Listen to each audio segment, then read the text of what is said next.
그때 예수님께서는 티베리아스 호숫가에서 다시 제자들에게 당신 자신을 드러내셨는데 이렇게 드러내셨다. 시몬 베드로와 쌍둥이라고 불리는 토마스, 갈릴레아 카나 출신 나타나엘과 제베데오의 아들들, 그리고 그분의 다른 두 제자가 함께 있었다.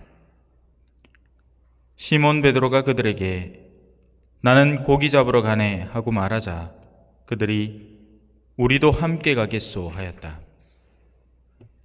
그들이 밖으로 나가 배를 탔지만 그날 밤에는 아무것도 잡지 못하였다. 어느덧 아침이 될 무렵 예수님께서 물가에 서 계셨다. 그러나 제자들은 그분이 예수님이신 줄을 알지 못하였다. 예수님께서 그들에게 얘들아 뭘 좀 잡았느냐 하시자 그들이 대답하였다. 못 잡았습니다. 예수님께서 그들에게 이르셨다. 그물을 배 오른쪽에 던져라. 그러면 고기가 잡힐 것이다. 그래서 제자들이 그물을 던졌더니 고기가 너무 많이 걸려 그물을 끌어올릴 수가 없었다. 예수님께서 사랑하신 그 제자가 베드로에게 주님이십니다 하고 말하였다. 주님이시라는 말을 듣자 옷을 벗고 있던 베드로는 겉옷을 두르고 호수로 뛰어들었다. 다른 제자들은 그 작은 배로 고기가 든 그물을 끌고 왔다. 그들은 뭇에서 100m쯤 밖에 떨어져 있지 않았던 것이다. 그들이 뭇에 내려서 보니 숯불이 있고 그 위에 물고기가 놓여 있고 빵도 있었다. 예수님께서 그들에게 말씀하셨다. 방금 잡은 고기를 몇 마리 가져오너라. 그러자 시몬 베드로가 배에 올라 그물을 뭇으로 끌어올렸다. 그 안에는 큰 고기가 153마리나 가득 들어 있었다. 고기가 그토록 많은데도 그물이 찢어지지 않았다. 예수님께서 그들에게 와서 아침을 먹어라 하고 말씀하셨다. 제자들 가운데에는 누구십니까? 하고 감히 묻는 사람이 없었다. 그분이 주님이시라는 것을 알고 있었기 때문이다. 예수님께서는 다가가셔서 빵을 들어 그들에게 주시고 고기도 그렇게 주셨다. 이렇게 예수님께서는 죽은 이들 가운데에서 되살아나신 뒤에 세 번째로 제자들에게 나타나셨다. 주님의 말씀입니다.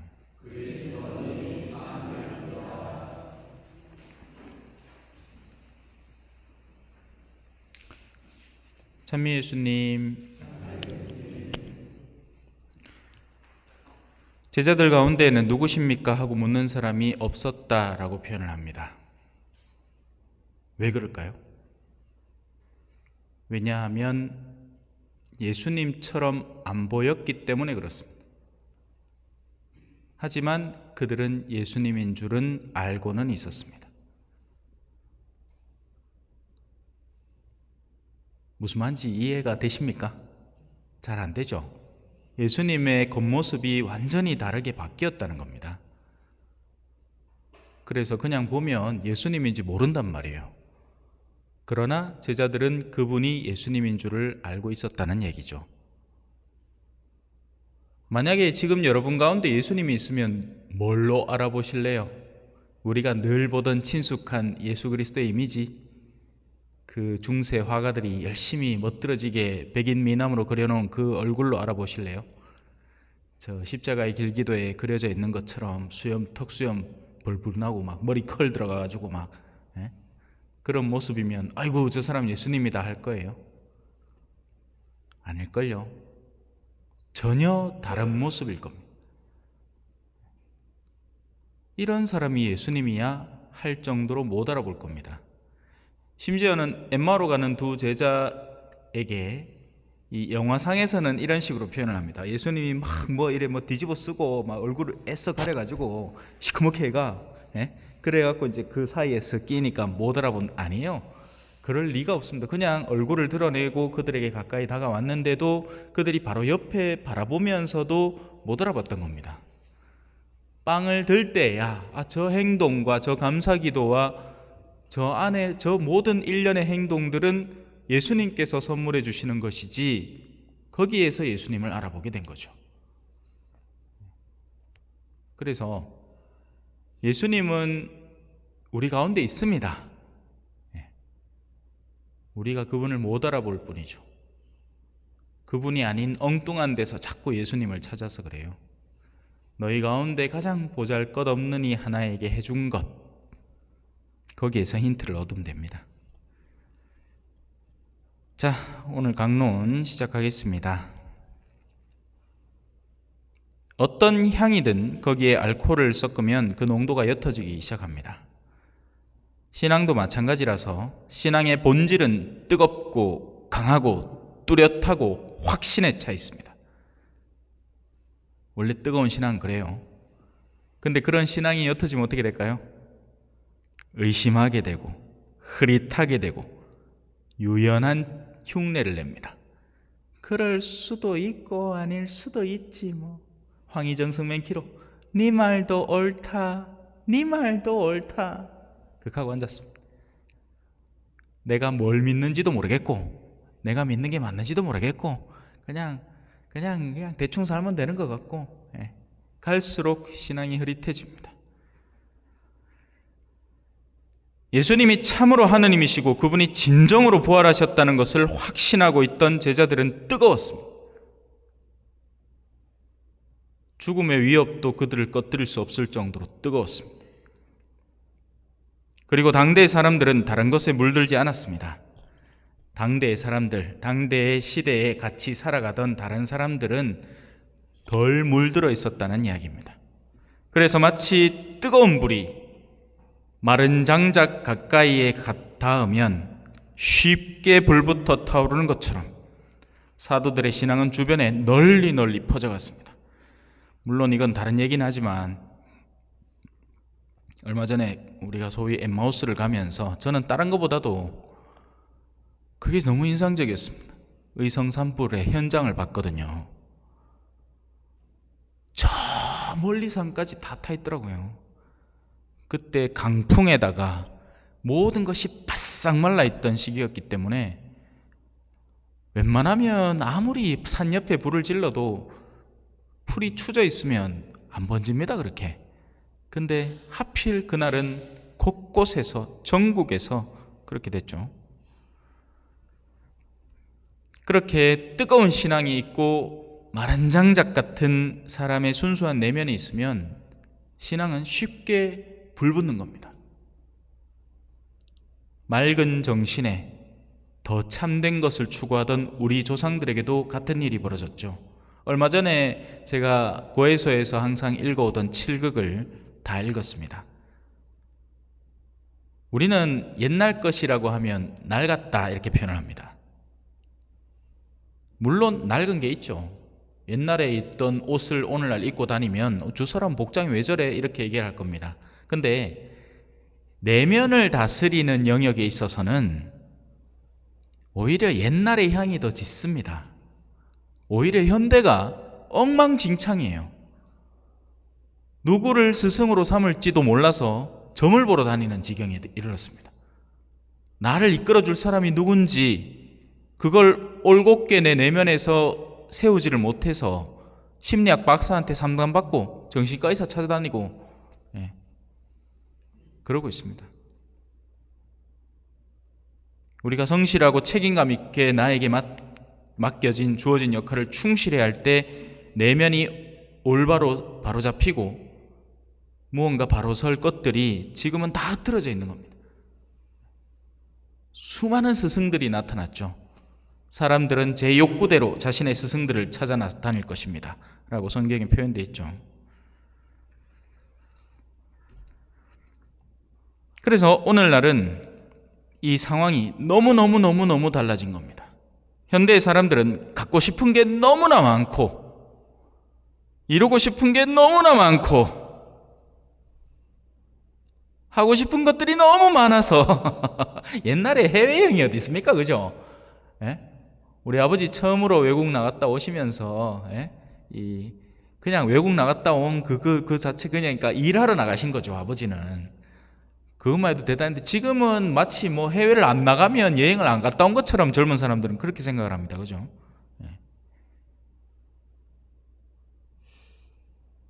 예전에는 뭐 먹고 사시는데 바쁘셨다면서요. 촉은 목피 말 그대로. 그죠? 푸른 거는 다 뜯어먹고 뭐 나무 껍데기 뜯어갖고 막 삶아 먹고 그랬다며. 그 버릇이 아직도 남아서 이제 봄 되면 쑥 뜯으러 다닙니다. 그죠? 젊은 사람들 거들떠도 안 보는 거. 그게 먹는 건지 아닌지도 모르는 걸 우리 어른들은 막 달래 캐고 막 쑥 캐고 막 오만 거 다 캔다. 뭘 이렇게 천지라 가마보마. 그래서 단순했죠. 생존이라는 단 하나의 욕구에 집약되어 있으니 나머지에서는 오히려 편안했던 겁니다. 그런데 지금은 어때요? 제가 정말 인상적이었던 체험은 남미에서는 선교사로 일하는 동안에는요, 시장을 가잖아요. 그럼 빵이 있습니다. 딱 두 개 있어요. 단빵, 그냥 식용빵. 우리로 치면 그냥 밥 같은 빵, 아니면 단 거 조금 섞은 빵. 이게 다예요. 선택지가 이게 다입니다. 그래서 빵 사러 왔다 하면 그냥 밥용 빵 사는 거예요. 이만큼씩 사가는 겁니다. 한 봉다리씩. 왜 하다가 무슨 좋은 날이다 하면 이 단빵 사가지고 농갈라 먹는 거고. 근데 한국에 휴가를 왔습니다. 빵 생각이 나서 편의점에 들어갔어요. 빵이 몇 개나 있는지 아십니까? 여기서부터 이까지 있는데 종류가 다 달라. 무슨 빵을 먹어야 되겠는지 모르겠는 거예요. 그래서 한참을 거기 우두커니 서 있었습니다. 고른다고. 이 빵도 맛있어 보이고 저 빵도 맛있어 보이고 요 빵도 맛있어 보이고 저 빵도 맛있어 보여. 하나부터 여기까지 다 맛있어 보여. 그러니 거기서 시간을 얼마나 뺏기고 있어요. 이게 현대인들입니다. 하고 싶은 거 많고 갖고 싶은 거 많고 먹고 싶은 거 많고 해보고 싶은 거 많고 이러니까 어때요? 장작이 물에 젖어 있습니다. 그 수많은 욕구들로 장작이 젖어 있습니다. 그러니 누군가의 신앙의 불이 아무리 뜨겁게 타오른다고 한들 그 바로 곁에 있는 장작이라 할지라도 그 추진 장작에는 불이 붙지 않는 겁니다. 아무리 붙이려고 노력을 해도 불이 붙지 않습니다. 김만 나죠.